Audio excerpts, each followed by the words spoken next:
உலகத்துக்கு நீங்கள் வெளிச்சம் சொல்றார். இந்த வெளிச்சம் என்று சொல்லும் பொழுது நீங்க அதிகமாய் பிரகாசிக்கிற சூரிய பிரகாசத்தை போல வெளிச்சமா இருக்கணும். ஏதோ எங்கேயோ எரிந்து கொண்டிருக்கிற மெழுகுவர்த்தியாக அல்ல, 60 வாட்ஸ் பல்பாக அல்ல.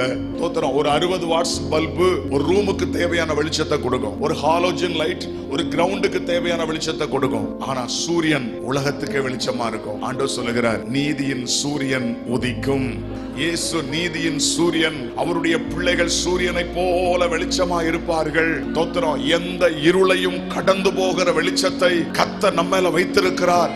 அதனால தான் ஆண்டவர் சொல்லுகிறார், உன்னிலுள்ள வெளிச்சம் இருளாகாதபடிக்கு எச்சரிக்கையாயிரு.